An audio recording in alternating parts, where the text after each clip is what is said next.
Dr.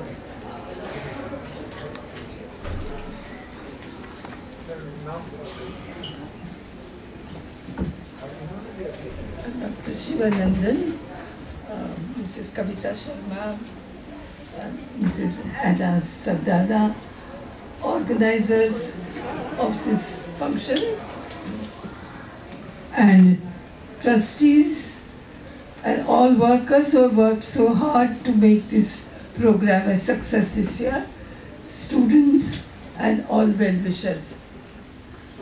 First, I would request you to convey to Dr. Ribeiro our thanks for his message which he has sent to us, and I would like to congratulate the Public Concern for Governance Trust for organizing this model youth parliament, which they have been doing every year for the last 10 years in support of its aim to promote a more transparent and efficient system of governance.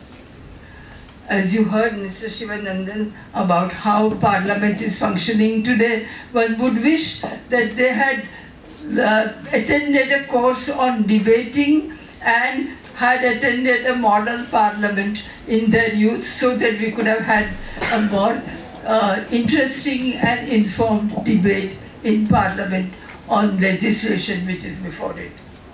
But anyway, we have to face the situation as it is, and so I thought that as a former judge and a former National Human Rights Commissioner, I would tell you something about the interaction between the Parliament and judiciary in respect of laws. Both deal with laws, but in very different contexts. And we should know how the Constitution contemplated their interaction, so that as informed public, at least, we can work to see that our institutions function the way the Constitution intended them to function. There are three great concepts embodied in the rule of law. One, supremacy of law. Two, creating a body of laws which are just, treat all equally, and protect human rights and fundamental freedoms. And three, establishment of an independent judiciary to enforce these laws. An independent judiciary protects citizens against arbitrary and unlawful action of the state, or against onslaught by the state or powerful bodies of the state on constitutional values and human rights. And this is in sharp contrast to other tried systems of governance such as monarchy or totalitarianism, where the ruler decides what the law will be and the ruler decides how the law is going to be enforced.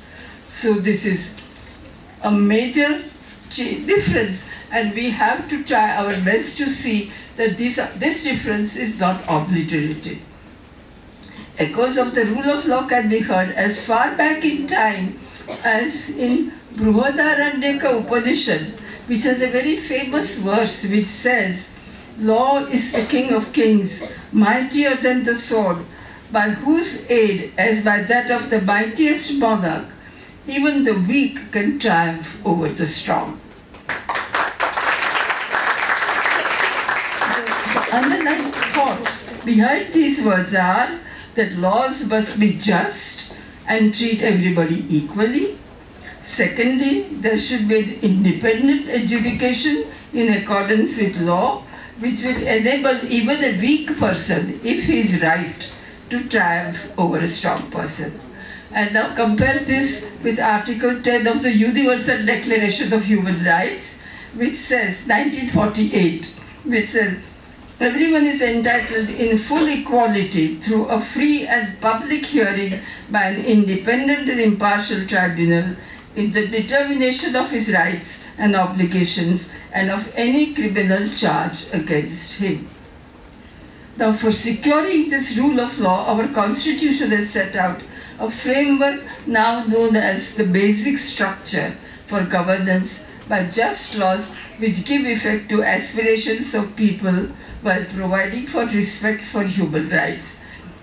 By prescribing checks and balances on the power to be exercised by each of the organs of governance, the Constitution provides that they function within the boundaries laid down by it.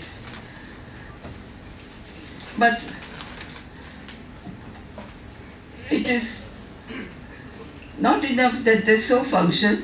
Government must also make sure that it abides by and follows the ideals of the Constitution, because the responsibility is put on all three organs of governance to ensure that they function in accordance with the rule of law. For as students of law, you know that Part 3 of the Constitution, which deals with fundamental rights, is followed by Part 4, which deals with directive principles of state policy. Many provisions of Part 4 have now been read into Part 3, thanks to Article 21, but it shows that every organ of governance must aim at promoting and protecting constitutional values.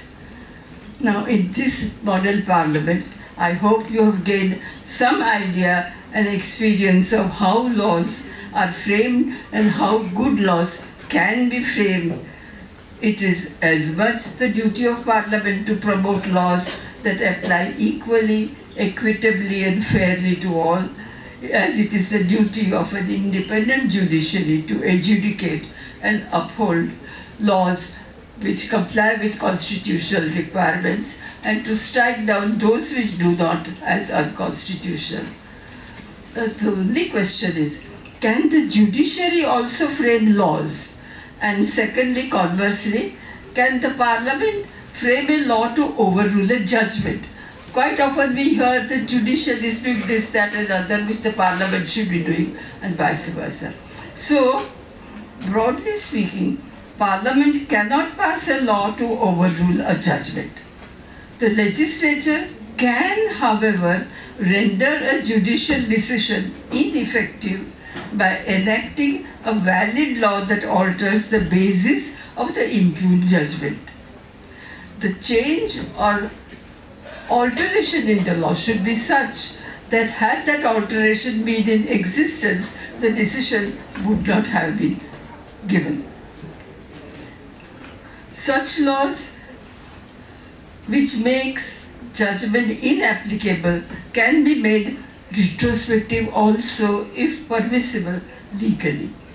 I don't know how many of you are at the stage where you refer to judgments in support of various legal propositions, but if you are interested, you can read Justice Ramaswamy's judgment in the Indian Administrative Company Limited case, which deals extensively with how a judgment can be rendered ineffective. Now let's take the converse case. Can judiciary frame a law while delivering a judgment?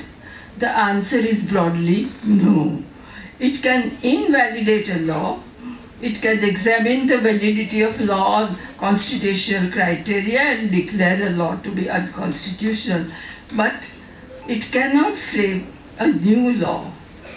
Now, I will give you some examples. In the case of Muthamma, our first woman diplomat, the service conditions of foreign service personnel requiring female employees to obtain government permission to get married, and the right of the government to terminate the service of a female employee if they thought her domestic duties came in the way of her diplomatic duties, and this was struck down as discriminatory and unconstitutional. But where personal laws are sought to be substantially altered, the courts have said that this should be done by law reform. You know the famous case of Narsu Appa Mali, which started in Bombay and was upheld by the Supreme Court later.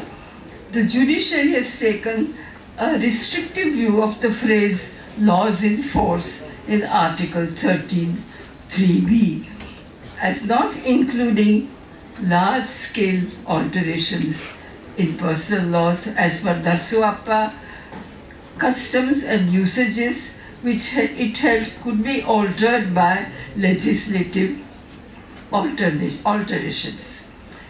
So there are some cases here which you should look at, like the Ahmedabad Women's Action Group and the contrary decision in Sarla Budgal and so on.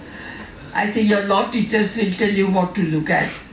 In a present judgment of the Supreme Court, very recently, last month, you might have read that in spite of earlier judgments, the Supreme Court has said that the denial to a tribal woman of right to inherit land was discriminatory, although it was sanctioned by customary law of that tribe. So that is a step forward. The Supreme Court took another further step to apply the transformative jurisdiction in the case of Vishakha, of which I was a party, and it held that when the country has signed an international human rights treaty but has not passed a specific law giving effect to it, the court can apply it if there is no law in existence to the contrary, or no law which is in conflict with it. Now, the absence of law can be filled by international norms. Of course, ultimately, the law has to be framed by the government, and it took 15 years for the government to frame law in this case, but in the meanwhile, the court laid down guidelines which could be followed. So basically, both Parliament as well as judiciary have been careful not to tread upon the jurisdiction of each other as Constitution contemplated. In this context, one has to remember that it is neither the Parliament nor the judiciary that is supreme, it is the Constitution which is supreme. The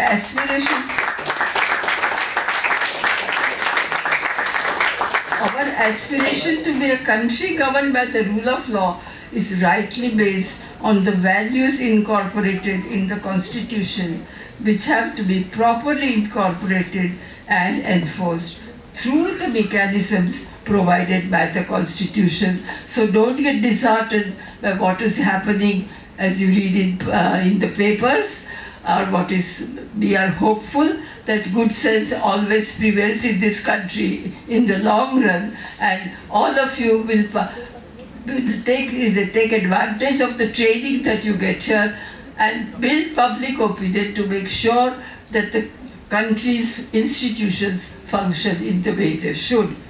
And this is my hope, that you will also pass on the knowledge that you learn in the course of this training to those who have not been able to attend, so that we can have informed public opinion which supports our constitutional aspirations.